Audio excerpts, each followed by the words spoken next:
সেই রাতে বহরমপুরে মামার বাড়িতে একটা দাওয়াত ছিল। মূলত মামাতো বোনের বিয়ে ছিল। বাল্যবিবাহ হওয়ার কারণে দিনের বেলাতে অত ঘটা করে বিয়ের অনুষ্ঠান বা ওরকম কোনো কিছু করার সুযোগ ছিল না। মামা আমাকে 3 দিন আগেই ফোন করে বলেছে, তুই কিন্তু আগে আগেই চলে আসিস। তবে আমি জেলা শহরে ছোটোখাটো একটা চাকরি করি, সেই চাকরিতে ছুটিছাটা তেমন একটা নেই, যার কারণে বিয়ের আগের দিন না যেতে পারে বিয়ের দিন সন্ধ্যার দিকে ছুটি শেষে আমি তখন চলে যাই আমার মামার বাড়িতে। সেখানে বিয়ের অনুষ্ঠান রাতভর চলবে। তবে সেখানে আমার তেমন কোনো সুযোগ ছিল না থাকার, বিয়ে খেয়ে চলে আসার কথা ছিল। সেখানে গেলাম, বরপক্ষ আসলো, সকলকে আপ্যায়ন করলাম। বরপক্ষ আসতে আসতে রাত্রির 11টা। তারপর তারা যে কজন এসেছিলেন তাদের আপ্যায়ন করে খাওয়াতে খাওয়াতে নিজে খেতে খেতে রাত্রির প্রায় 1:30টার উপরে বেজে গেল। এত রাত্রেবেলা আমাকে বাড়িতে যেতেই হবে। পরের দিন সকালে উঠে আবার অফিস আছে। আমার নাম ইকরামুল। আমি ছোট একটা গার্মেন্টস ফ্যাক্টরিতে কাজ করি। সেইখানে সপ্তাহে 6 দিনই কাজ করতে হয়। মাঝে মধ্যে অভাবে তাড়নায় পড়লে শুক্রবারের দিনও ছুটির দিনে ওভারটাইম করতে হয়। এমনিতেও ওভারটাইম করি। বাড়িতে প্রায় সকল দায়িত্ব আমার নিজের ওপরেই পড়েছে, যার কারণে সকল কার্যক্রম আমাকে নিজেতেই সামলাতে হয়। আমার আব্বা পেশায় একজন কৃষক। কৃষি কাজ করে তিনি আমাদেরকে লালন পালন করেছে। আমরা 6 ভাই বোন তেমন পড়ালেখা শিখতে পারিনি। তবে ছোট ভাই সে পড়ালেখা করছে ঢাকা শহরে, তাকেও কিছু টাকা পয়সা এখান থেকে পাঠাতে হয়। সব মিলিয়ে আমি একমাত্র এখন উপার্জনক্ষম ভাই হবার কারণে আমাকেই সমস্ত কিছু দেখতে হয়। বড় 3 বোনের বিয়ে হয়ে গিয়েছিল ততদিনে। সেদিনকে আমি সমস্ত আপ্যায়ন শেষ করে মামার কাছে বললাম, মামা তাহলে আমি চলে যাই আজকে, কালকে সকালে আবার গিয়ে অফিস ধরতে হবে, আমাদের তার বিরাম নেই, সকাল সকালই উঠতে হবে। তাই বলে মামার কাছ থেকে বিদায় নিলাম। মামা আসার পথে আমাকে টিফিন ক্যারিয়ার ভর্তি খাবার দিয়ে দিলেন বাড়িতে করার জন্য। কারণ আমার আব্বা একা বাড়িতে ছিলেন, আমার বোনেরা তারপর আমার মা সকলে এই বাড়িতেই ছিল। আব্বার জন্য আমার কাছে দিয়ে দিল, যাতে করে কালকে তার খেতে কোনো সমস্যা না হয়, কারণ আম্মা কালকেও বাড়িতে যাবেন না আর কি। আমি খাবারটা নিয়ে মামার বাড়ি থেকে রওনা দিলাম। মামার বাড়ি থেকে আমাদের বাড়ি পর্যন্ত খুব বেশি দূরে না, হাঁটলে মোটামুটি ঘন্টাখানিকের মধ্যেই পৌঁছে যাওয়ার কথা। 4-5 কিলোমিটার পথ। এই পথ পাড়ি দিতে কোনো সমস্যা নেই, আমার হাঁটায় অভ্যাস আছে। হাঁটতে হাঁটতে আমি চলে আসলাম আমাদের শীতলক্ষা নদীর পাশ ঘেঁষে যে রাস্তা, সেই রাস্তায়।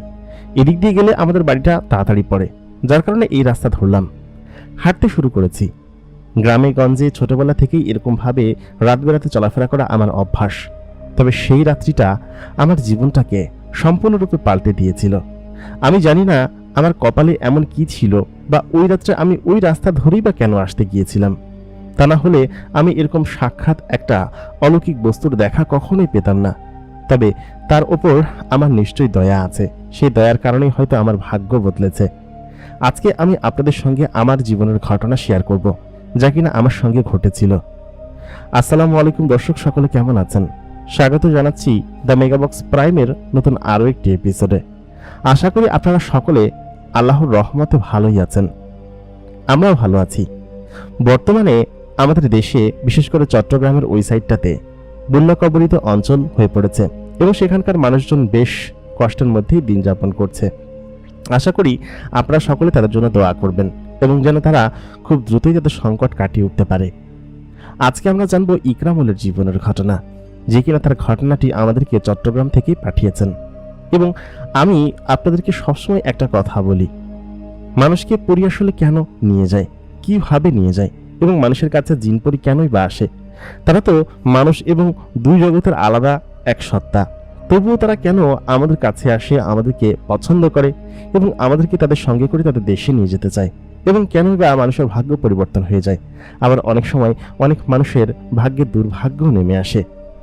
আজকে সেরকম একটি ঘটনা আমি আপনাদের সঙ্গে শেয়ার করব। সেহেতু এই ভিডিওটা শেষ পর্যন্ত আপনাদের সাথে থাকার জন্য আমি অনুরোধ জানাচ্ছি। বরাবরের মতোই কণ্ঠে আমি আরজে ইমরান আপনাদের সঙ্গেই আছি। যারা এখন পর্যন্ত আমাদের এই চ্যানেলটি এবং আমাদের মেইন চ্যানেল দ্য মেগাবক্স সাবস্ক্রাইব করেননি, তারা অবশ্যই সাবস্ক্রাইব করে আসুন। সেই সঙ্গে আমাদেরকে অবশ্যই আপনার মতামত জানিয়ে কমেন্ট করে যাবেন। তাহলে চলুন আর বেশি কথা না বাড়িয়ে আমরা সরাসরি চলে যাই আমাদের আজকের জীবনের ঘটনায়।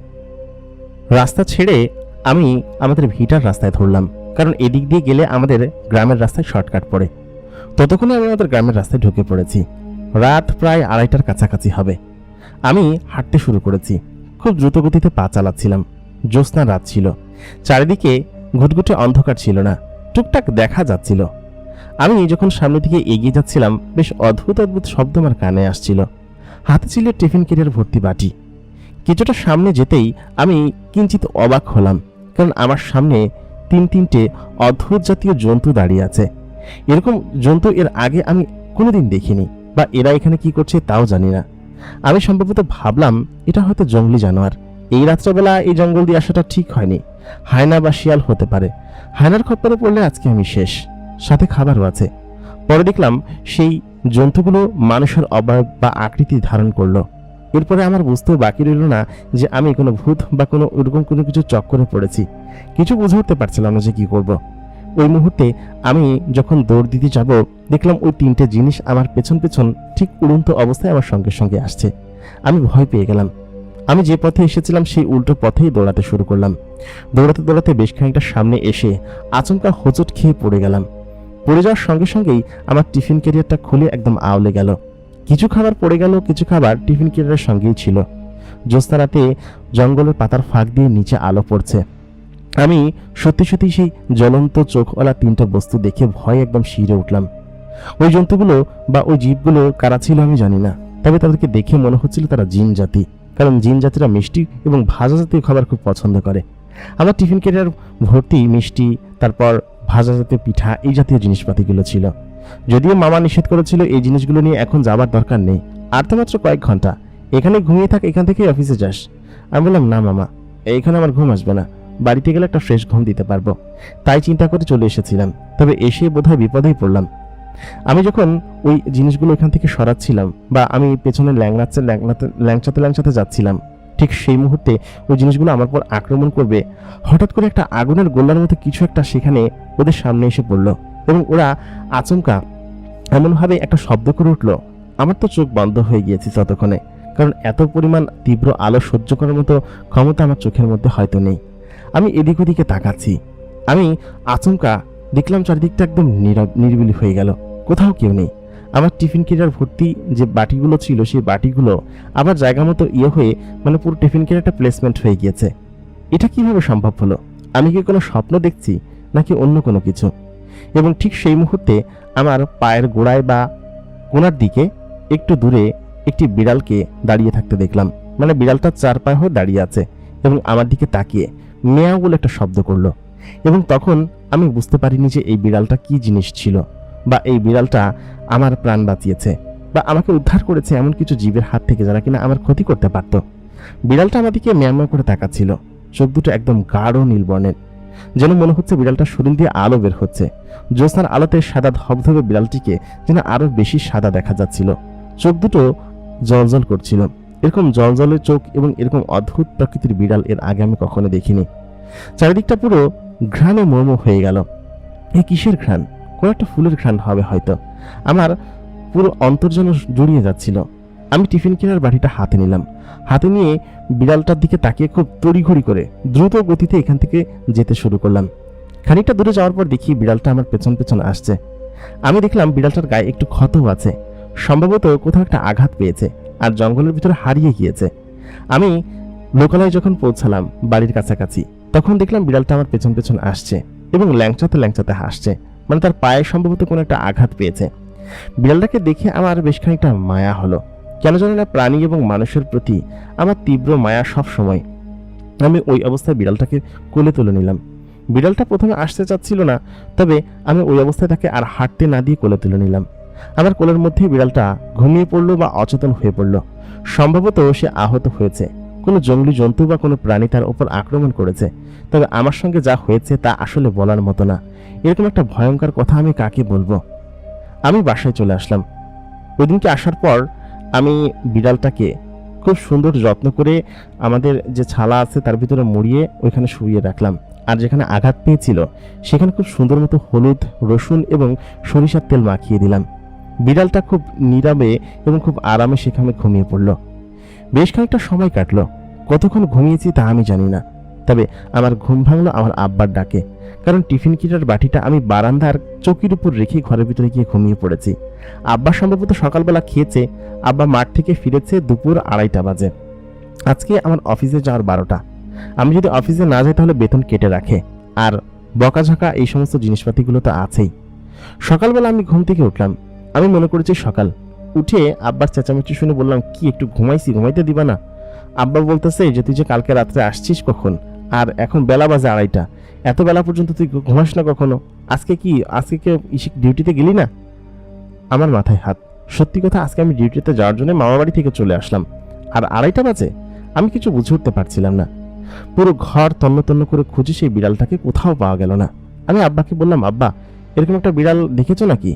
ওর তো হাঁটতে পারার কথা না, ওর পায়ে তো ভীষণ চোট লেগেছে, খারাপ অবস্থা। আব্বা তখন বলল, কই না তো, আমি তো সকাল থেকে গুড়গুড় করতেছি, মাঠে 3-4 বার গেছি, বাড়িতে আসছি, আইসা খাবার খাইলাম, তো তুইও খেয়ে নে যা। তারপর আমি পুকুরে গেলাম গোসল করতে। আমার মাথায় কিছু ঢুকছিল না, বিড়ালটা কি তাহলে বের হয়ে গেল ঘর থেকে? আশেপাশে অনেক জায়গায় খোঁজাখুঁজি করেছি, তবে কোথাও পাওয়া গেল না। গোসল করতে গেলাম পুকুরে। গোসল করার শেষে আচমকা যখন ডুব দিয়ে উপরে উঠব, ঠিক সেই মুহূর্তে আমি দেখি বিড়ালটা আমি যেখানে গামছা রেখেছি তার পাশে বসে আমার দিকে তাকিয়ে আছে, এবং আমার দিকে হা করে তাকিয়ে আছে, এবং আমাকে দেখছে। আমি তখন বললাম, কিরে, কোথায় গিয়েছিলি? আমি বিড়ালটার নাম দিলাম হচ্ছে মিনু, কারণ বিড়ালের নাম না দিলে তার তো আর নাম ধরে ডাকতে হবে। আমি বললাম, কিরে মিনু, কোথায় গিয়েছিলি? বিড়ালটার সঙ্গে তার নাম পছন্দ হয়েছে। আমার গামছা সে ঘষছিল তার গা দিয়ে। কি হচ্ছে বুঝতে পারছি না। কিছুক্ষণ বাদে আমার ছোটবেলার বন্ধু আকরাম আসলো। এসে বললো যে, কিরে দোস্ত, একা একা গোসল করতেছিস, দেখি আমিও নামি। তাই বলে ও ঝাঁপ দিল। আমি আকরাম আসার সঙ্গে সঙ্গে দেখলাম বিড়ালটা ওইখানে ছিল, কিন্তু এখন নেই, সেকেন্ডের মধ্যে গায়েব হয়ে গিয়েছে। আমি বললাম, বিড়ালটা কই গেল, দেখছিস নাকি? আকরাম বলল, কিসের বিড়াল? এখানে তো কোনো বিড়ালই ছিল না, আমি দেখি নাই। তবে দোস্ত, জায়গাটা বেশ ঘ্রাণ হয়ে ভরে আছে। কিসের ঘ্রাণ রে? আমিও ঘ্রাণ পাচ্ছিলাম। সত্যি কথা, অদ্ভুত রকম একটা ঘ্রাণ ছিল। ঘ্রাণটা যখন আমার নাকে আসছিল তখন যেন মনে পড়ছিল গত রাতের কথা। আমি বললাম, এই ঘ্রাণটা আমি গত রাত থেকেই পাচ্ছি। ও বললো, ধরো, যা কিছু হোক হোক গিয়া। আকরাম আসার কারণে ওর সঙ্গে বেশ খানিকক্ষণ গল্প গুজব করলাম, হাত পা ধুয়ে গোসল করে উঠে পড়লাম। আকরাম গোসল করে চলে গেল। আমি হাত পা ধুয়ে সমস্ত শরীর মুছে আমাদের ভিটার উপর দিয়ে আসছিলাম। তারপর দেখলাম কাঁঠাল গাছের গোড়া থেকে বিড়ালটা বের হলো। আমি বললাম, কিরে মিনু, এখানে বসে কি করছিস? ও একটা ম্যাও বলে আমার দিকে তাকালো। এরকম অদ্ভুত সুন্দর চোখ আমি জীবনও কারো দেখি নাই। এত সুন্দর চোখ কারো হতে পারে? সেই সঙ্গে খুব সুন্দর বিড়াল ওইটা, গা ভর্তি পশম, এবং তার গা দিয়ে একটা সুন্দর ঘ্রাণ বের হচ্ছে। তখন আমি বুঝতে পারলাম এই বিড়ালটার গা দিয়েই ঘ্রাণ আসছে, এবং বিড়ালটা হঠাৎ হঠাৎ গায়েব হয়ে যায় কি জন্য। ও আমার পেছন পেছন আমার ঘরে আসলো। বাড়িতে আব্বা ছিল না, সম্ভবত হাটে গিয়েছিল। আমি বাসায় এসে ভাবলাম, এটা একটা কাজ হইলো, আজকে তাহলে অফিসে যাই, গিয়ে ওভারটাইম করে অন্ততপক্ষে পোষায় দেওয়া যাবে।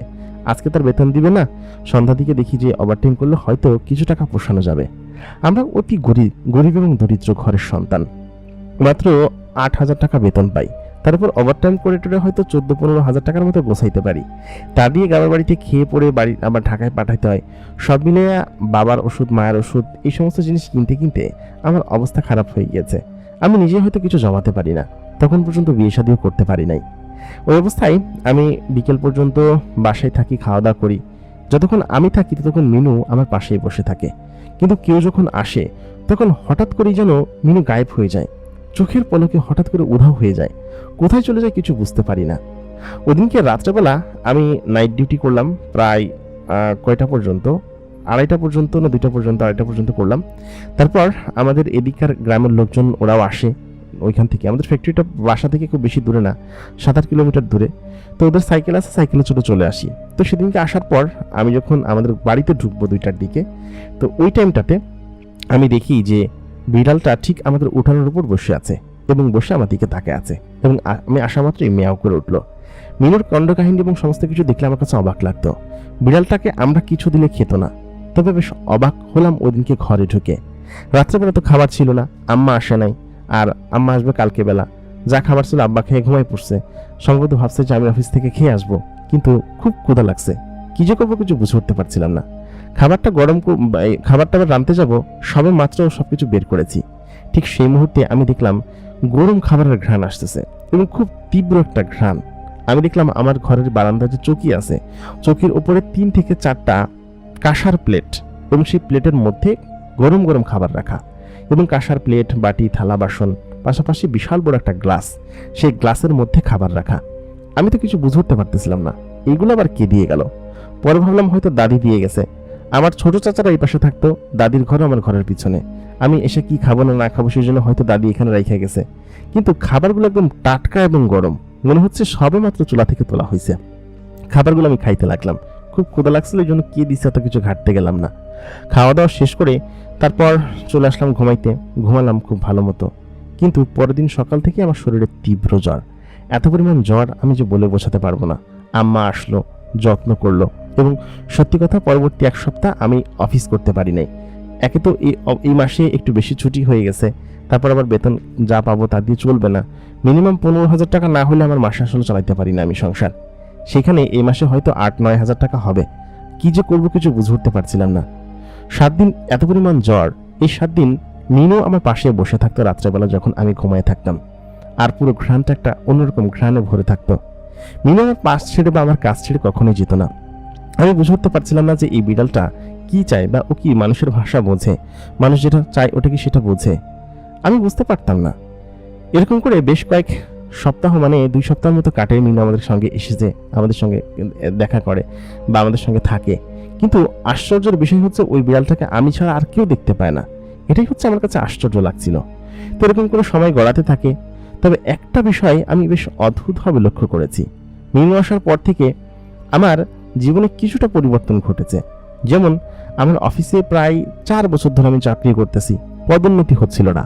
জ্বর সারার পরের দিন যখন আমি অফিসে গেলাম, অফিসে যাওয়ার পর আমি যখন বসকে বললাম, আমাদের যে সুপারভাইজার ছিল তাকে বলার পর বললো যে সমস্যা নেই, আমি এটা কাজের মধ্যে ঢুকাই দিব, তোমার এই 1 সপ্তাহ বেতন কাটা যাবে না, আর তোমার হচ্ছে প্রমোশন হয়েছে, সেহেতু ওইটা নিয়ে তোমার চিন্তা করতে হবে না। তোমার কাজের প্রতি বিদেশি বায়াররা, পাশাপাশি আমাদের বসরা খুব খুশি, সেহেতু তুমি এখন থেকে আমাদের এই ডিপার্টমেন্টের সুপারভাইজার হিসেবে কাজ করবা। তো ওইটা শুনে আমি সত্যি খুশিতে আটখান হয়ে পড়ি, কারণ আমার তখন এমনিতেই বেতন হবে প্রায় 18,000 টাকা। 1 লাফে 2 ধাপ প্রমোশন আসলে কাউকে দেয় না এই অফিসে, কিন্তু আমার কেন হলো, কিভাবে হলো, কিছুই বুঝে উঠতে পারছিলাম না। এটা কি কোনো অলৌকিক ব্যাপার ছিল আমি জানি না। ওদিনকে আসার পথে আমি প্রায় 2 কেজি মিষ্টি কিনে নিয়ে আসলাম। 2 কেজি এনে আমার বাড়ির দাদা দাদি তারপর অন্যান্য সকলকে খাওয়াইলাম, আর 1 কেজি মিষ্টি আমার ঘরেই ধরা ছিল। তো এটা পরের দিন আমি সকালবেলা ঘুম থেকে উঠে দেখি একটা মিষ্টি প্যাকেটের মধ্যে নাই, কেউ একজন খাইছে। আমি আমার ঘরের বাড়ির মানুষজনকে দোষ দিচ্ছিলাম যে কে খাইছে, কিন্তু কেউ বলতেছে যে না আমি খাই নাই। তো এরকম করে বেশ কিছু অলৌকিক ব্যাপার ঘটলো। আরেকটা হচ্ছে আমার আব্বার যে জমি আটকে ছিল অনেক বছর ধরে, চাচাদের সঙ্গে দ্বন্দ্ব ছিল জমি নিয়ে, সেই জমিটাও আমার আব্বার নামে নামজারি হয়ে যায় আর কি। ওটা আদালতে মামলা চলতেছিল, তো ওইটা একটা শুভ দিক হয়ে যায়। তারপর আমাদের জমির যে ফসল উৎপাদন এবার এত পরিমাণ ভালো হয়েছে, আব্বা মনে করছিল যে খারাপ হবে, ধান মনে হয় চিটে হবে, কিন্তু না, ফসল কাটার পর যখন বানা হলো সত্যি আব্বা অনেক খুশি হয়ে গেল, কারণ ধান অন্যান্য বারের থেকে এবার প্রায় দ্বিগুণের কাছাকাছি হয়েছে। আব্বা নিজে খুশি ছিল। তো আমাদের দিনকাল বেশ ভালোই কাটতেছিল। আমার আম্মার যে শারীরিক সমস্যা ছিল, ওনার হাঁপানির সমস্যা ছিল, তো ওই হাঁপানির সমস্যাটাও আস্তে আস্তে করে ঠিক হতে লাগলো। তো বিগত 20-25 দিনে যবে থেকে মিনু আমাদের বাড়িতে এসেছে, মিনুকে তো কেউ দেখতে পায় না, দেখেছে আমার আম্মা 2 দিন দেখেছে। ফজরের নামাজ যখন ওঠে তখন আম্মা তো 3টা বাজে ওঠে, 3টা সাড়ে 3টা বাজে ওঠে, ওইটা সে তাহাজ্জুদের নামাজ পড়ে, পাশাপাশি রান্নাবান্না করতে যায়, নামাজ পড়ে, উঠান ঝাড়ু দেয়। তো সেদিন সে 3:30টার দিকে মনে হয় তার ঘুম ভেঙে গেছে। তো ঘুম থেকে উঠে সে দেখে যে আমার ঘরের বারান্দায় যে চৌকি আছে, সে চৌকির উপরে একটা মেয়ে বসে নামাজ পড়তেছে। তো আম্মা ওইটা দেখে শুরুতে বলে কি যে কি ওইখানে একটা মেয়ে কোথা থেকে আসলো, আমার বড় বোন আসছে নাকি, আসলো তো তার বলার কথা। আম্মা ওদিকে তাকাইছে, তাকানোর পর আচমকা আম্মা হচ্ছে কি একটু চোখের পলক ফেলছে। চোখের পলক ফেলার সঙ্গে সঙ্গে দেখি সেখানে আর কেউ নেই। ওই আমার ঘরের দরজার কাছে একটা বিড়াল মিয়াও করে আমার ঘরের ভিতর ঢুকে গেল। তবে আম্মা ওইটা দেখে অবাক হয়েছে, কারণ আমার ঘরের দরজা তার খোলা ছিল না। বিড়ালটা ঘরের মধ্যে ঢুকলো কিভাবে, বা এটা আম্মা ভুল দেখছে কিনা তাও আম্মা বলতে পারে না। সকালে উঠে এই কথা বলার পর আমি বললাম, দূর আম্মা, তুমি তো ভুল দেখছো। তো আম্মার কথা আমি অগ্রাহ্য করছি কিছুদিন, তো উনি 2 দিন দেখছে আর কি। কিন্তু এর মাঝখানে একদিন রাত্রের 2টার দিকে আমার ঘুম ভেঙে যায় আচমকা। ঘুম ভেঙে আমি উঠে দেখি যে ঘরের দরজা খোলা, ঘরের মধ্যে থেকে একটা অন্যরকম ঘ্রাণ আসতেছে। আমি যখন বাইরে বের হই, সত্যি কথা আমার গায়ের লোম দাঁড়িয়ে যায়। আমি দেখি যে অন্ধকারে ওই চৌকির উপর বসে কেউ নামাজ পড়তেছে। ধৈর্য যখন আমি দেখি, আমি আড়ালে লুকায় যাই। লুকায় যাওয়ার পরে আমি যখন আবার তাকাই, সেখানে আর কাউকে আমি দেখতে পাই না। আমি দেখতে পাই যে চৌকির উপরে মিনু বসে মেয়া করতেছে এবং আমার দিকে তাকায় একটা মেয়া শব্দ করে উঠলো। আমি বুঝে উঠতে পারছিলাম না আম্মাকে তাহলে সত্যি কথা বলছিল, এখানে কেউ একজন বসে নামাজ পড়ে, নাকি আমি ভুল দেখছি, নাকি আম্মা ভুল দেখছে, কিছু বুঝে উঠতে পারতেছিলাম না। প্রায় মাসখানিক কেটে যাওয়ার পর থেকে আমি বুঝতে পারি যে আমার সঙ্গে একটা জিন আছে, এবং তাও একটা মেয়ে জিন। এটা কিভাবে বুঝি? আমি ঘুমায় রাত্রেবেলা, আমার সাধারণত ঘুম ভাঙতো না এর আগে, কিন্তু কয়েকদিন ধরে বা ইদানিং মিনু আসার পর থেকে আমার রাত্রেবেলা ঘুম ভেঙে যায়। আচমকা আড়মোড়া ভেঙে ঘুমায় পড়ি। কিন্তু সেদিনকে রাত্রেবেলা আমি আচমকা যখন চোখ খুলে ফেলি, মানে সেকেন্ডের মধ্যে আমার চোখ খুলে যায়, এবং চোখ খুলে আমি নড়াচড়াও করি না। চোখ খুলে আমি দেখি কি যে আমার পায়ের কাছে একটা মেয়ে বসে আছে। জ্যোৎস্না রাত ছিল, বাইরের আলো জানলা দিয়ে ঘরের ভিতর ঢুকতেছিল, বোঝা যাচ্ছিল একটা মেয়ে বসে আছে, ধবধবে সাদা কাপড় পরা, তার চুলগুলো একদম কোমর পর্যন্ত, এবং আমার দিকে সে তাকায় আছে। ওইটা দেখার পর আমি চোখ খুলে আচমকা উঠে বসে পড়ি, এবং বসে পড়ার পর আমি দেখি একটা ছায়া আচমকা অন্ধকারের দিকে চলে গেল, এবং ওইটা দেখে আমি বুঝতে পারলাম যে আমার ঘরে কিছু একটা আছে, যে জিনিসটা আমার আম্মা দেখছে, আমি নিজেও দেখছি, এবং নিশ্চয়ই কিছু একটা আছে যে কিনা আমার ক্ষতি করতে চায় বা আমাকে ভয় দেখাইতে চায়, বা ওই দিনকে রাত্রেবেলা যখন আমাকে ওইখান থেকে কোনো কিছু একটা আক্রমণ করছিল, কোনো কিছু একটা আমার পিছু পিছু আসছে এবং এসে আমার ঘাড়ে ভর করছে। আমার ক্ষতি করার আগে আমার পীর সাহেবের কাছে যাইতে হবে। তো আমাদের এলাকায় একজন পীর সাহেব ছিলেন। আমি আর দেরি করলাম না, পরের দিন সকালবেলা ঘুম থেকে উঠে আমি একা একাই পীর সাহেবের কাছে গেলাম। অফিসে যাওয়ার আগে ফজরের নামাজ পড়ে আমি পীর সাহেবের কাছে গেলাম। যাওয়ার পর আমি পীর সাহেবকে বললাম যে এরকম এরকম আমার ঘরে তো এরকম আম্মা এরকম দেখছি একদিন বাহিরে বারান্দায় নামাজ পড়তে একটা মেয়েকে, আর আমার ঘরে আমি 2-3 দিন দেখছি, আজকে তো একদম পুরো স্পষ্ট দেখছি। আমি উঠা মাত্রই সে আমার চোখের আড়াল হয়ে গেল এবং দৌড়ে অন্ধকারের মধ্যে ধোঁয়া হয়ে মিলিয়ে গেল। এই কথা বলার পর পীর সাহেব বললেন, ঠিক আছে, আমি তোর বাড়িতে যাব, আগামী শুক্রবার যাব, আর তোর বাড়িতে নিশ্চয়ই কোনো জিনের ছায়া আছে, তুই যেরকমভাবে বলতেছিস এটা জিনের ছায়া ছাড়া আর কোনো কিছুই না। এই কথা শুনে তখন আমার গা শিরে উঠল। জিনের ছায়া! আমি তো ভয়ে আমি অবাক হয়ে গেলাম, সত্যি ভয় পাচ্ছিলাম আমি। আর আগামী শুক্রবার মানে তার মাঝখানে আরো 2 দিন, এই 2 দিন যে আমি কিভাবে পার করবো কিছু বুঝে উঠতে পারছিলাম না। তো আমি প্রথম দিন অফিস করে এসে ভাবলাম যে আজকে নাইট ডিউটি করবো, পরে ভাবলাম না, শরীর খারাপ করবে। গতকালকে রাতে রাখছি, ঠিক মতো ঘুম হয় নাই, আবার ওই জিনিস দেখে তো আমি বাসায় চলে আসলাম রাত্রি 9টার দিকে। এসে খাওয়া দাওয়া করে ভাবতেছিলাম যে আজকে আমি আব্বা আমার ঘরে যে বারান্দা আছে ওই বারান্দা চৌকির উপর শুবো। তো পরে ভাবলাম যে না, ঘরেই যাই। ঘরে এসে শুইছি, ঘরের ভিতর ঢোকা মাত্র পুরো ঘ্রাণে ভরে গেছে। তো আমি দেখলাম মিনুকে আমার ঘরের ভিতরে আমার বালিশের পাশে শুয়ে আছে। আমি তখন বললাম, মিনু কিরে তুই কই গেছিলি? তোকে যে খুঁজে পাওয়া যাচ্ছিল না 2 দিন ধরে। মিনু সত্যি 2 দিন বাড়িতে ছিল না, কই গেছে ওরকম খোঁজাখুঁজি করতেছিলাম, কিন্তু কোথাও ওকে খুঁজে পাচ্ছিলাম না। তো এই অবস্থায় ওই দিন রাত্রে আমার ঘুম আসতেছিল না, আসলে কি যে করবো কিছু বুঝে উঠতে পারতেছি না। তো আমি এরকম ভাবে শুয়ে আছি, ঘরের ভান ধরে চুপচাপ শুয়ে আছি, ঘুম আসতেছে না, কি করবো, অনেক ঘোরাঘুরি করছি। তো রাত্রি তখন মধ্যরাত হয়ে গেছে, কয়টা বাজে জানি না।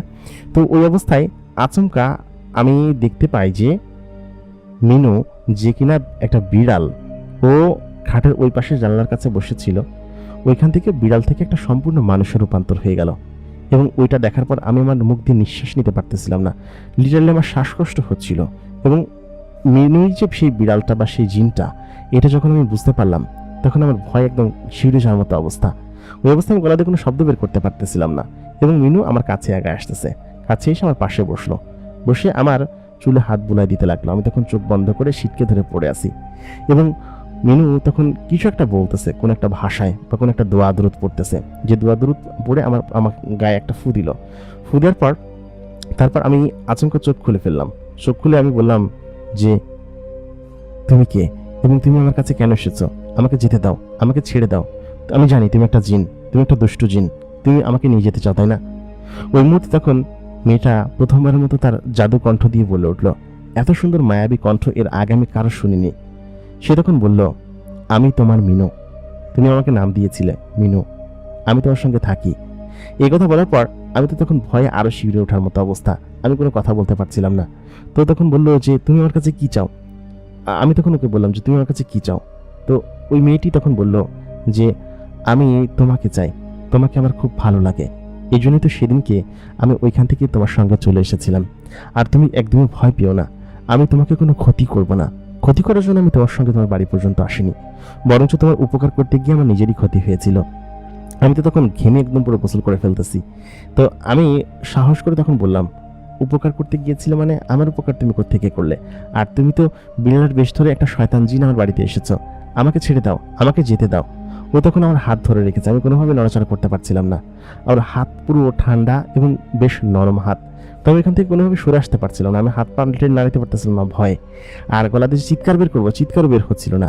তো সে তখন আমাকে বলল যে, ইকরামুল, তুমি ভয় পেও না, আমার অনুমতি ছাড়া তুমি নড়তেও পারবা না। আমি এখানে বসে আছি, আমি তোমার কোনো ক্ষতি করব না। তোমাকে বরঞ্চ আমি উদ্ধার করেছিলাম সেদিনকে ওই 3টা দুষ্টু জিনেদের কাছ থেকে, যারা কিনা তোমার ক্ষতি করে তোমার খাবারগুলো ছিনিয়ে নিয়ে যেতে চেয়েছিল। ওই 3টা জিন যদি তোমার পর কোনোভাবে বান মারত বা কোনোভাবে তোমার পর আছর করতো, তাহলে তুমি বাঁচতে পারতা না। আর আমি না থাকলে তো আরো আগেই না, ওরা তোমাকে মেরে ফেলতো, এবং মেরে ফেলার মতোই ওরকম কাণ্ড করেছিল। আমি তখন বললাম, মানে বুঝতে পারছি না। সে তখন বলল, আমি অমুক গোত্রের জিন, আমার নাম আলিনা। আমি ওই দিনকে রাত্রেবেলা ওইখানে ওই জঙ্গলেই বিশ্রাম করছিলাম। তুমি ওদিক দিয়ে যাচ্ছিলে তখন আমি সেটা দেখি নাই। তবে সত্যি কথা বলতে আমার নজর যখন তোমার চেহারার দিকে যায়, কেন যেন প্রথম দেখায় তোমাকে অনেক ভালো লেগে যায়। তবে আমার ইরাদা তোমার কাছে আসা ছিল না, বা তোমাকে দেখা দিয়েও ছিল না। হয়তো দূর থেকে তোমাকে দেখতাম, ওই দেখা পর্যন্তই, তারপর হয়তো অন্য কিছু করতাম না। তারপর আমি দেখলাম যে তুমি এগিয়ে যাচ্ছ 3টা ভয়ঙ্কর খারাপ জিনাদের কাছে, যারা কিনা তোমার হাতে থাকা ওই খাবারটা ছিনিয়ে নেওয়ার জন্য তোমাকে হয়তো কোনো কিছু বা ক্ষতি করার চেষ্টা করতো আর কি। তো এটা যখন আমি দেখি, সত্যি সত্যি জিনগুলো তোমার উপর আক্রমণ চালাতে শুরু করে, এবং ওরা তোমাকে মেরেও ফেলতে পারতো। তো আমি ওদের থেকে শক্তিশালী গোত্রের জিন, যার কারণে আমাকে দেখা মাত্রই ওরা ওইখান থেকে পালানোর চেষ্টা করে। তবে যাওয়ার সময় আমাকে আহত করে যায়, এবং সত্যি আমার বাম হাতে আমি খুব বেশি ব্যথা পাই। ব্যথা পাওয়ার পর আমি এখান থেকে চলে যেতে পারি নাই। আমি সত্যি সত্যি খুব ভয় পেয়েছিলাম এবং খুব ব্যথাও পেয়েছিলাম। ওইখানে থাকলে ওরা যদি আবার দল গুছিয়ে আসতো, তাহলে হয়তো আমাকে ওরা ক্ষতি করতে পারতো। তারপর আমি তোমার সামনে বিড়ালের রূপ ধারণ করে বসি। সেখানে বসার পর আমি তোমার পেছন পেছন আসা শুরু করি, কারণ তখন আমার উপায় এবং ভরসা একমাত্র তুমিই ছিলে। তা না হলে হয়তো আমার ওইখানে কোনো একটা বিপদ হতে পারতো। তারপর আমি দেখলাম তুমি আমাকে তোমার কোলে করে বাড়ি পর্যন্ত নিয়ে আসলে। সেই সময় আমি শরীর খুব খারাপ ছিল এবং অসুস্থও ছিলাম বটে, কিন্তু তারপর যখন দেখলাম তুমি আমার সেবা যত্ন করলে, সত্যি কথা তোমার প্রতি আমার সেই ভালো লাগাটা আরো বেশি বেড়ে গেল। প্রথম দেখায় যে ভালো লাগা কাজ করেছিল, পরবর্তীতে ভাবলাম তুমি মানুষ হিসেবেও বেশ ভালো, তোমার প্রতি একটা ভালো লাগা আমার কাজ করতে শুরু করে। তারপর ভাবলাম যে কিছুটা সুস্থ হলে তারপর এখান থেকে চলে যাব। পরিমেয়েটার কথা শুনে আমি সত্যি চমকে যাচ্ছিলাম। আমি তখন তাকে বললাম, তুমি কি তাহলে সত্যি একটা পরী? তুমি আমার প্রাণ বাঁচিয়েছ সেদিনকে, তা না হলে ওরা আমাকে মেরে ফেলতে পারত। আর আমি তোমাকে সত্যি অনেক ভুল বুঝেছি। তারপর মিনু বলল যে আসলে বিষয়টা ঠিক তা না, আমি এখানে এসেছিলাম হয়তো একটু সুস্থ হলে চলে যেতে চেয়েছিলাম, তবে এখানে থেকে গেলাম কি মনে করে জানি না। তোমার সঙ্গ আমার ভালো লাগতে শুরু করেছিল। আমাদের জগতে আমি যেখানে থাকি সেইখানে আমাকে কেউ পাত্তা দেয় না, বা আমার সঙ্গে কেউ মিশতে চায় না। এটা কেন আমি জানি না। আমার নাকি চেহারা খারাপ, অন্যান্য সকল জিনেদের মতো আমি না, সেই জন্য হয়তো ওরা আমাকে ওদের সঙ্গে মিশতে দেয় না। আমি বড্ড একা। এখানে আসার পর আমি তোমার সঙ্গ পেয়ে আমি ভুলে যেতে লাগলাম যে আমি একটা পরী, বা আমি অন্য জগৎ থেকে এসেছি, বা আমার একটা জগৎ আছে যেখানে আমাদের মতো জিনেরা বসবাস করে। সত্যি কথা, আমি তোমার সঙ্গে থেকে আমার এক নতুন জগৎ তৈরি করতে শিখেছি, অন্য একটা ধারণা উপলব্ধি করতে শিখেছি। আমার তোমার সঙ্গে থাকতে ভালো লাগতে শুরু করলো, এবং সেই ভালো লাগা একটু একটু করে কখন যে ভালোবাসায় পরিণত হয়ে গিয়েছে আমি সত্যি ইকরামুল আমি জানি না। তোমার মধ্যে কি এমন মায়া আছে তাও আমি বলতে পারবো না, তবে তোমার সঙ্গে থাকতে আমার ভালো লাগে। যখন তুমি রাতে ঘুমিয়ে থাকো, তোমার মধ্যে আমার এক অন্যরকম জগৎ খুঁজে পাই। তাছাড়া তুমি যখন দিনে অফিস করো, আমি তোমার অফিসের বাহিরে একটি পাখি হয়ে তোমাকে দেখতে থাকি সবসময়। তোমার আশেপাশে দিয়ে আমি ঘোরাঘুরি করি, এবং সত্যি কথা বলতে তোমার সঙ্গ ছাড়া এখন আমার আর না কিছুই ভালো লাগে না। আমি যখন ওর কাছে এই কথাগুলো শুনলাম, আমার কাছে মনে হচ্ছিল যে আমি পৃথিবীর হয়তো সব থেকে লাকি ব্যক্তি। তা না হলে কেউ কি আমাকে এরকম ভাবে কোনো কিছু বলতে পারে? এরকম ভাবে কেউ আমাকে আদর যত্ন করে এরকম কিছু করতে পারে? সত্যি কথা, আমি যে কদিন যে খাবারগুলো খেয়েছি তা ওই পরী মেয়েটাই আমার জন্য নিয়ে এসেছিল। আমি তখন তার কাছ থেকে সমস্ত ঘটনা এবং গল্প শুনতে লাগলাম। সে তখন আমাকে বলতে লাগলো, এই 1 মাস আমি তোমার যত্নের কোনো ত্রুটি রাখিনি, সমস্ত কিছু করেছি। মানুষের প্রতি তোমার দয়া দাক্ষিণ্য, তারপর অন্যান্য সকলের সঙ্গে তোমার ভালো ব্যবহার আচরণ, বাবা মার প্রতি তোমার শ্রদ্ধা সম্মান, আমার প্রতি তোমার যত্ন, সমস্ত কিছুই যেন আমার মনকে ছুঁয়ে গিয়েছে। আমি জানি না এটা কিসের জন্য, তবে সত্যি কথা বলতে আমি তোমাকে ভালোবেসে ফেলেছি। প্রথম দেখায় তোমাকে ভালো লেগেছিল, তবে তোমার সঙ্গে থাকতে আমি কখনো চাইনি। আমি এখান থেকে চলে যেতাম, কিন্তু ওই যে আহত হয়ে পড়ে তোমার এখানে যে সপ্তাহখানিক ছিলাম, ওটাই আমার সব থেকে এক অন্যরকম ভালো লাগা কাজ করেছে। তারপর থেকে আমি তোমার সঙ্গে কেন যে এখানে থেকে গেলাম আমি জানি না। আমি তোমাকে অনেকবার চেয়েছি দেখা দিতে, অনেকবার বলেছি তোমার সঙ্গে দেখা করতে, তোমাকে আমার মনের কথা জানাতে, কিন্তু কোনোভাবে জানাতে পারিনি। তবে বিগত কয়েকদিন ধরে তুমি বেশ কিছু জিনিস সন্দেহ করছিলে, আর আজকেও যে তুমি আমাকে দেখে ফেলবে তা আমি ভাবতে পারিনি। বিড়ালের রূপ ধরে তোমার সঙ্গে থাকতে আমার ভালোই লাগছিল, তবে আজকে আমার মনের কথাগুলো বলতে পেরে খুব ভালো লাগছে, খুব আনন্দ লাগছে। সত্যি কথা বলতে আজকে আমি সব থেকে বেশি আনন্দিত। আমি কি তোমাকে একটু জড়িয়ে ধরতে পারি? আমার কাছে সব জিনিসগুলো যেন স্বপ্নের মতো মনে হচ্ছিল আমি যেন স্বপ্ন দেখছি। আমি তখন ওকে বললাম, আচ্ছা ঠিক আছে, কিন্তু আমার কাছে স্বপ্ন মনে হচ্ছে সমস্ত কিছু। ও বলল স্বপ্ন না, সত্যি। তাই বলে ও ওর সম্পূর্ণ শরীরের আলোগুলো জ্বালিয়ে দিল। ওর শরীরের মধ্যে এক ধরনের আলো আছে যা কিনা আমার পুরো ঘরকে আলোকিত করে ফেললো। তখন আমার হালকা হালকা ক্ষুধা লেগেছিল, ও কেন যেন বুঝতে পারলো। তারপর ও বলল, চোখটা বন্ধ করো, আমি তোমার মনের কথা বুঝতে পারি। তারপর আচমকা চোখটা বন্ধ করার সঙ্গে সঙ্গে আমার সামনে 7 পাকন খাবার চলে আসলো। আমি অবশ্য কয়েক দফা পেটে হাত দিয়েছি, তা থেকে হয়তো বুঝতে পারে, কারণ মন পড়ার মতো ক্ষমতা আল্লাহ তাআলা কাউকে দেননি।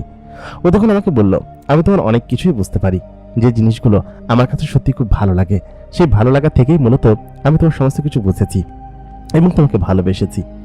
ওর সঙ্গে আমার সত্যি একটা অন্যরকম বন্ধনের মতো সৃষ্টি হয়ে গেল একদিনেই। আমি তখন বললাম, তুমি খুব সুন্দর এবং খুব ভালো, কেউ আমাকে আজ পর্যন্ত এরকম করে আদর যত্ন কখনোই করেনি, তুমি করেছ। ও তখন আমার মাথার উপর হাত রেখে তখন আমার পাশে শুলো আমার বালিশে। সত্যি কথা আমার এত পরিমাণ আনন্দ লাগছিল এবং ওর গা থেকে সেই সুঘ্রাণটা বের হচ্ছিল। এত সুন্দর কেউ যে আমাকে প্রপোজ করতে পারে তা ভাবতেও পারিনি আমি তখন বললাম, পরি, তুমি কখনো আমার ক্ষতি করবে না তো? আমি যে একটা অকাজ করে এসেছি, এটার মাসুল আমি কিভাবে দিব? তখন পরিটা বলল, কি আকাজ? ওই সাধু বাবার কাছে গিয়েছিলে, তান্ত্রিকের কাছে? ও আমার কিছু করতে পারবে না, আমি তোমার সঙ্গে গিয়েছিলাম সেখানে। ও দূর থেকে দেখে আমাকে চিনতে পারলো না, এখানে সে কি চিনবে? তবে ও যেদিনকে আসবে সেদিন আমি বাড়ির বাহিরে থাকবো, ও আমাকে ধরতে পারবে না। আর ও আসার পরে তুমি ওকে বেশি পাত্তা দিও না, এখন থেকে তো বুঝতে পারছো আমি তোমার সঙ্গে থাকবো। তারপরে ও ওদিনকে রাত্রে আমার সঙ্গেই ছিল, আমার পাশের বালিশেই ঘুমিয়েছিল। শুক্রবারের দিন আসলো, জুমার নামাজ পড়া শেষে সেই পীর সাহেব আমার বাড়িতে আসলেন। আসার পর বললেন, তোর বাড়িতে আমি জিনের গন্ধ পাচ্ছি, একটা না 3-3টে জিন থাকে এখানে। আমি তার কথা শুনে বললাম, আপনি সত্যি শিওর তো 3-3টে জিন থাকে?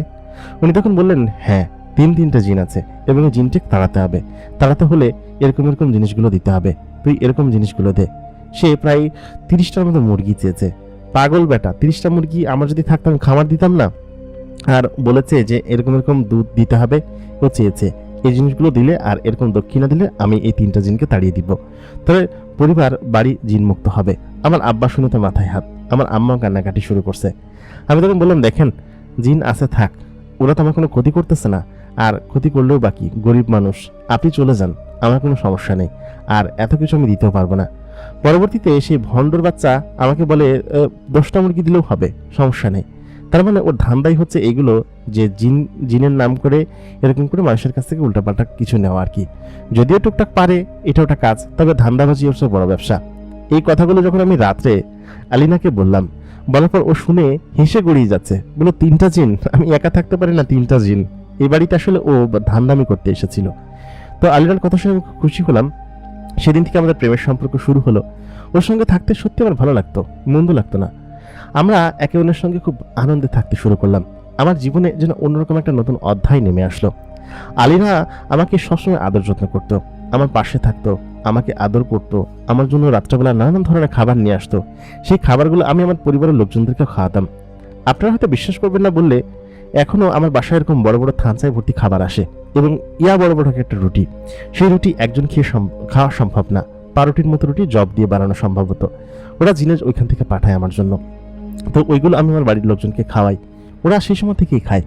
তো সব মিলাইয়া আমাদের অবস্থান অতটা ভালো ছিল না, আমরা দরিদ্র ছিলাম, জমি জমা বন্ধক দেওয়া ছিল। হঠাৎ করে আব্বা একদিন অসুস্থ হয়ে পড়লো, বেশ কিছু টাকার প্রয়োজন, ধার দেনা করে সেই অপারেশন করালাম, চিকিৎসা করালাম। আলিনা ওই সময়টাতে ছিল না, ও নাকি ওর পরিবারের কোনো একটা অনুষ্ঠান বা ওই সময়টাতে ও প্রায় 3-4 দিন আসে নাই। তবে হাসপাতালে খুব প্রচণ্ড পরিমাণ দৌড়াদৌড়ি করে তারপর জমি যেটুকু ছিল সেটুকু বন্ধক দিয়ে টাকা নিয়ে আব্বার চিকিৎসা করালাম। উনি মূলত হচ্ছে অ্যাক্সিডেন্ট করছিল, তো ভ্যান চালাইতো, তো কৃষিকাজ করতে পাশাপাশি ভ্যান চালাইতো, তো অ্যাক্সিডেন্ট করছিল। আমার আব্বার ভ্যানটা পুরো ভেঙে গুঁড়ো গুঁড়ো হয়ে গেল, আর যে করছে তাকে তার পাওয়া গেল না। আব্বা গুরুতর অবস্থায় হাসপাতালে ভর্তি হলো, তাকে চিকিৎসা করানো হলো। তো 3-4 দিন পর এলিনা যখন আসলো, এসে আমাকে বাড়ি খুঁজে পাইল না, আমাদের হাসপাতালে সবাই। তো হাসপাতালে ও খুঁজে খুঁজে সেখানে চলে গেছে। সেখানে যাওয়ার পর আমাকে বলতেছে যে কি হয়েছে ইকরামুল। তো আমি তখন তাকে সমস্ত ঘটনা বললাম যে এই ঘটনা, এই ব্যাপার, এরকম ভাবে এই হয়েছে আর কি। তো ওই রাত্রেবেলা ও বললো যে তুমি আমাকে কেন বলো না, আমাকে ডাক দিবা না, তুমি আমাকে ডাকলে তো আমি চলে আসতাম। আমি বললাম যে তোমাকে ডাক দিয়ে শুধু শুধু বিরক্ত করবো। তো এই কথা বলার পর এলিনা খুব রাগ করলো। তো ওকে তো মিনু বলে ডাকতাম, ও মিনু বলে বেশি পছন্দ করতো ডাকলে। তো যাক, আব্বাকে বাসায় নিয়ে আসলাম অপারেশন করার পরে। তো এলিনা আমাকে খুব সাহায্য করেছে, পাশাপাশি ফাইন্যান্সিয়ালি খুব খারাপ অবস্থায় আমি ছিলাম ওই সময়টাতে। তো এলিনা আমাকে তখন বললো, দেখো এরকম করে আর কতদিন চলবা, এই চাকরি তোমার কষ্ট হয়ে যায় অনেক, ওভার টাইম করো, তোমার সঙ্গে আমি থাকতে পারি না, আমার খুব কষ্ট লাগে। রাতে যখন তুমি ডিউটিতে থাকো তখন আমার তোমার সঙ্গে ঘুমাইতে পারি না, তোমার হাতের উপর মাথা রাখলে আমার ঘুম আসে না, আমার খুব খারাপ লাগে। তো ওর এই ভালোবাসাগুলো আমার কাছে খুব ভালো লাগতো। এই জন্য ততদিনে আমাদের বাসায় প্রায় 6 মাসের মতো এসেছে। তো 6 মাস ওর সাথে আমার প্রেমের সম্পর্ক। তো ও নিয়মিত যাতায়াত করতো, আসা যাওয়া করতো। তো খুব খারাপ পরিস্থিতির মধ্যে দিয়ে যাচ্ছিলাম আমি। তো আমার আবার গার্মেন্টস ফ্যাক্টরি বা ওই জাতীয় জিনিসগুলোতে একটু ভালো জ্ঞান ছিল, দক্ষতা ছিল। তো তখন আমাকে বললো যে তুমি নিজে থেকে চাইলে তো শুরু করতে পারো, এটা কেন করো না? তো আমি তখন বললাম, ওরকম টাকা পয়সা যদি থাকতো তাহলে নিজস্ব গার্মেন্টস দিতাম না আমি, আমার তো আর ওরকম ইয়ে নাই। এই কয়েকদিনে আমার চাকরিও চলে যাওয়ার মতো অবস্থা। 6-7 দিন যদি চাকরি না করি, অফিসে না যাই, তাহলে ডিপার্টমেন্টের কি হয়, অবস্থা খারাপ হয়ে যায় না? তো সত্যি সত্যি আমার চাকরিটা চলে গেল। তো যা হয় ভালোর জন্য হয়, আমি প্রায় 8 দিন অফিস করি নাই। তো 8 দিন অফিস না করার কারণে আমার চাকরিটা চলে যায়। এমনিতে আমি অফিস কামাই করতাম, আগের মতো ডিউটি করতাম না। তো সব মিলে আমার চাকরিটা চলে যায় আর কি। চলে যাওয়ার পরে আমি খুব খুব দুঃখিত ছিলাম, আমি খুব দুঃখী হয়েছিলাম 3-4 দিন। তো এলিনা আমাকে বলেছিল কিছু একটা করো, বাহিরে কিছু একটা করো। তাই বললাম যে আমার এতগুলো টাকা দেনা রয়েছে, জমি জমা সব বন্দুক রাখা, তারপর আমার ছোট ভাইকে টাকা পাঠাইতে হয়, আমি খুব কষ্টের মধ্যে আছি, আব্বা অসুস্থ হয়ে পড়ে আছে, কি করে বুঝে উঠতে পারতেছিলাম না। তো এলিনা তখন আমার হাতের উপর তার গলার একটা চেন ছিল, চেনটা সম্ভবত স্বর্ণ বা ওই জাতীয় কোনো কিছু একটা ছিল, আমার হাতে তখন তুলে দেয়। তুলে দিয়ে বলে যে এই জিনিসটা নিয়ে তুমি বিক্রি করে আসো। ততদিনে এলিনার গর্ভে আমার সন্তান চলে এসেছে। আমরা বিয়ে শাদী তখনও করি নাই, কিন্তু ওর গর্ভে তখন আমার সন্তান চলে আসছে আর কি। তো তখন আমাকে বলে যে আমার সন্তানের কসম, আমি তোমাকে ভালো দেখতে চাই, তুমি কখনো খারাপ থাকবে না, এটা আমি চাই না। আমি যখন এই কথা শুনলাম, সত্যি আমি আবেগে আপ্লুত হয়ে পড়লাম। আমি খুব কান্না করেছিলাম ওই দিন ওর পেটে হাত দিয়ে। আমার যে সন্তান হবে সেটা আমি কখনো ভাবতেই পারি নাই। তারপর ওই জিনিসটা নিয়ে আমি বাজারে ওটা বিক্রি করলাম, বিক্রি করে তারপর আমি আমার নিজের ব্যবসা শুরু করলাম, বেশ ভালো টাকা পেয়েছিলাম। তো এটা দিয়ে আমি মোটামুটি এই সেক্টরে আমার বেশ ভালো একটা ধারণা ছিল। 6 বছর ধরে আমি এই কাজগুলো করতেছিলাম এই ফ্যাক্টরিতে। তো আমার একটা ভালো ধারণা ছিল, বাইং হাউসের সব কাজটার ধারণা ভালো ছিল আর কি। তো এই অবস্থায় আমি আমার নিজের কাজ শুরু করলাম, আমার নিজের কাপড় সেলাইয়ের বা যেটাই হোক কাজ শুরু করলাম, বুটিক্স আর কি। তো এই বুটিক্স দেওয়ার পরে শুরুতে হয়তো এরকমভাবে চলতো না, এরকমভাবেই হচ্ছিল, আমার তার ধার দেন অনেক বেশি ছিল। তবে আমি যখন জিনেদের কাছ থেকে অর্ডার পাইতে শুরু করলাম, তখন আমার ওই বুটিক এত পরিমাণ চলতে শুরু করলো, এখন আমার দোকানে প্রচণ্ড পরিমাণ জিনেরা কাপড় তৈরি করতে আসে। এটা আমার যে স্ত্রী ছিল, এলিনা ছিল, আমার প্রেমিকা স্ত্রী যাই বলেন না কেন, তো ও ছিল, ও হচ্ছে কি আমাকে সাহায্য করতে লাগলো যে আমার বুটিক হয়তো ওরকম কাপড় বানাতে মানুষজন আসতেছিল না। তো সব মিলে আমি একটু অন্যরকম কষ্টের মধ্যেই ছিলাম আর কি। এদিকে দেনদাররা কষ্ট দিচ্ছে, তারপর আবার আমার অবস্থা খারাপ। তো সব মিলে আমার পরিস্থিতি একটু অন্যরকম ছিল। তো একদিন রাতে আমি বসে কাজ করতেছি, তো 2জন লোক আসলো, ঘোমটা দেওয়া মাথায়, চোখ দুটো দেখা যাচ্ছিল না, অন্ধকারের মধ্যে ছিল। তারা যে কাপড়টা দিয়ে গেল, এরকম কাপড় আমি আমার গার্মেন্টস লাইফে কখনো দেখি নাই, খুব মোলায়েম। এবং আমি যখন ওদেরকে বললাম যে আপনারা কি জিন, একথা বলার পর তেনারা তখন আমাদেরকে তাকে একটু মুচকি হাসলেন, এবং আমি বুঝে গেলাম যে এটা জিন এবং এলিনা এদেরকে পাঠিয়েছে হয়তো। এলিনার কাছে জিজ্ঞেস করার পর সে বললো যে হ্যাঁ, এরা আমাদের গোত্রের জিন এবং ওরা তোমার কাছ থেকে কাপড় বানাতে চায়, তুমি ভালো মতো তৈরি করলে ওরা তোমার কাপড় রেগুলার নেবে এবং ওরা অনেক কাপড় তোমার এখান থেকে বানাবে। তো যাক, এলিনার সাহায্যে হয়তো আমি এতদূর পর্যন্ত আসতে পেরেছি। তো আমি ওই সময়টাতে জিনেদের কাপড় তৈরি করতে লাগলাম, এবং আমার ফ্যাক্টরির ম্যাক্সিমাম কাপড় জিনেদের জন্য তৈরি করা হয়, এবং এখানকার সমস্ত জিনিস হাতে কাজ করা হয়, হাতে সেলাই করা হয়, মেশিন দিয়ে যেগুলো করা হয় সেগুলো মানুষের জন্য বা টুকটাক অর্ডার হলে সেগুলো করা হয়। তো এরকম করে আমি প্রথম 1 বছর এরকম কাজ করলাম। আমার সন্তান ভূমিষ্ঠ হলো পৃথিবীতে। তো আমার আব্বা আম্মা প্রথমে বিষয়টা জানতেন না।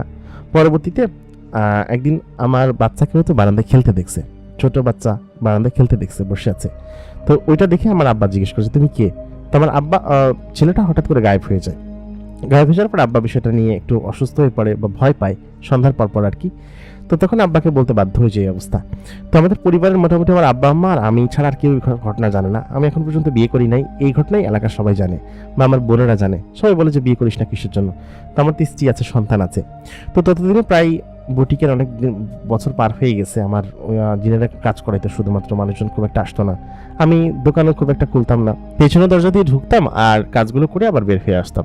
তো এটাই ছিল আমার হচ্ছে প্রথম দিকের প্রাথমিক যে ধাপগুলো ছিল। যে জিনের অর্ডার দেওয়ার পর থেকে আমাকে ওরা ডিরেক্ট স্বর্ণ মুদ্রা বা ওই জাতীয় জিনিসগুলোতে পেমেন্ট করতে লাগলো, যা কিনা আমার ওই পারিশ্রমিক হিসেবে অনেক বেশি ছিল। তো দেখতে দেখতে সময় গড়াতে লাগলো। আমার যে বুটিক ছিল সেটা আমি আমাদের বাজার থেকে সরিয়ে ওইটাকে নিয়ে গেলাম আমার জেলা শহরে আর কি। বেশ ভালো একটা করে আমি সেখানে দিলাম। দেওয়ার পরে তারপর ওইখানে বেশ ভালোই চলতে শুরু করলো। পাশাপাশি আমার কাজের দক্ষতা ছিল। আমি 3-4টা মেশিন বসিয়ে আরও কিছু দক্ষ লোকজন রাখলাম, ওরা কাজ করতে লাগলো। কাজ করতে করতে সেই সময় থেকে এখন পর্যন্ত আসলে আমি ভাবতেও পারিনি যে আমি কখনো এরকম জায়গায় আসতে পারবো বা এরকম হতে পারবো। তো ওইখান থেকে মূলত শুরু আমার। এবং বিগত 12 বছরে আমি এত পরিমাণ কাজ করেছি, এত পরিমাণ ফ্যাক্টরি দিয়েছি। আমার প্রায় এখন 4টা ফ্যাক্টরি আছে, গার্মেন্টস ফ্যাক্টরি চট্টগ্রামেই। কোথায় আছে আমি নাম বলছি না। তো এইগুলো সম্ভব হয়েছে শুধুমাত্র আলিনার কারণে, এবং আমি ওকে মিনু বলে ডাকতাম, মিনুর কারণে। তো এরপরে আমার আরও 2টো সন্তান হয়েছে, ওরা সকলেই জিন, এবং ওদের আচার আচরণ, চালচলন সমস্ত কিছু জিনেদের গুণ, এবং আমার গুণও পাইছে। ওরা বেশ বুদ্ধিমান ওরা সবাই। এবং ওরা সত্যি কথা বলতে গেলে আমি এটা এখনো বিশ্বাস করতে পারি না যে আমার সঙ্গে এরকম কিছু ঘটেছিল বা এরকম কিছু হয়েছিল। এবং আমার স্ত্রী, সে কোনো মানুষ নয়, সে একটা পরী। এবং পরীর জগতে আমি কয়েক দফা গিয়েছি ওর সঙ্গে। আমার শ্বশুর শাশুড়ির সঙ্গে কথা বলেছি, তাদের সঙ্গে দেখা করেছি। তো আমার শ্বশুর কয়েক মাস আগে মারা গিয়েছেন। মারা যাওয়ার পরে শাশুড়ি এখন প্রায় সময় আমাদের এখানে থাকেন। চট্টগ্রাম শহরে আমার বিশাল বড় একটা বাড়ি আছে। বাড়িটা আমি এই জন্য করেছি প্রাচীর দিয়ে, এত বড় প্রাচীর দিয়েছি যাতে করে এই প্রাচীর টপকে কেউ না ঢুকতে পারে বা কেউ না দেখতে পারে। এরকম বড় করে প্রাচীর করে বাড়ি করেছি। এবং আমার বাসায় কাজের লোক বা ওই জাতীয় কোনো কিছু বা কেউ নেই। সকলে হচ্ছে গিয়ে আমাদের এখানে জিনারাই কাজ করে। জিনারা থাকে, অনেক জিন আছে যারা কিনা বাড়ির মধ্যে ঘোরাফেরা করে। তোরও এখানে আছে। আমি যেখানে থাকি সেখানে আশেপাশের লোকজন আমাকে হয়তো এরকম ভাবে চেনে না, আমার বাড়িটা এরকম ভাবে তৈরি করা। তো সব মিলিয়ে সেদিনকের একটা ঘটনা আমার জীবনকে পাল্টে দিয়েছিল। আমি যদি সেদিনকে আমার মামা বাড়ি থেকে ফেরত না আসতাম তাহলে হয়তো এরকম কোনো কিছু ঘটতো না, অথবা যদি আলিনার সঙ্গে আমার দেখা না হতো তাহলে হয়তো আমি মারাও যেতে পারতাম। আসলে খোদাতাল্লাহ কার ভাগ্য কোথায় কিরকম ভাবে লিখে রেখেছে কেউ জানে না। আমি এখন বেশ ভালোই আছি। এই ছিল হচ্ছে আমার জীবনের ঘটনা। আশা করি আপনাদের সকলের কাছে ভালো লেগেছে। প্রিয় দর্শক, আমরা আজকে চট্টগ্রাম থেকে আসা একটি সত্য ঘটনা শুনলাম। আশা করি ঘটনাটি আপনাদের কাছে ভালো লেগেছে। তিনি তার নাম পরিচয় সমস্ত কিছু গোপন রেখে আমাদের কাছে ঘটনাটি পাঠিয়েছিলেন, এবং তার ঘটনা শুনে সত্যি হয়তো আপনারা অবাক হয়েছেন। এরকম কোনো কিছু কি হতেও পারে? আসলেই হয়। পৃথিবীতে এমন অলৌকিক অনেক ব্যাপার আছে যা কিনা মানুষের সঙ্গে ঘটে। সেরকম একটি ঘটনা হয়তো ইকরামুল নামের এই ছেলেটির সঙ্গে ঘটেছিল, তাও অনেক বছর আগে। বর্তমানে আমাদের চট্টগ্রাম ওই দিক থেকে বেশ ঘটনা আসছে, অদ্ভুত ঘটনা। আমি দেখেছি যে বাংলাদেশের বেশিরভাগ সময় চট্টগ্রামের ওদিকে বেশি ঘটনা ঘটে, এবং ওদিককার সত্য ঘটনাগুলো আসলে আমার কাছে বেশ ভালো লাগে। আপনাদের কাছে কেমন লাগে কমেন্ট করে জানাতে ভুলবেন না। এতক্ষণ কন্টেন্ট আর যে ইমরান আপনাদের সঙ্গে ছিলাম। আশা করি আমাদেরকে আপনারা বেশি বেশি করে সাপোর্ট করবেন। দেখা হচ্ছে পরবর্তী এপিসোডে নতুন কারো জীবনের ঘটনা নিয়ে। ততক্ষণ পর্যন্ত আপনারা সকলে ভালো থাকবেন, সুস্থ থাকবেন। খোদা হাফেজ।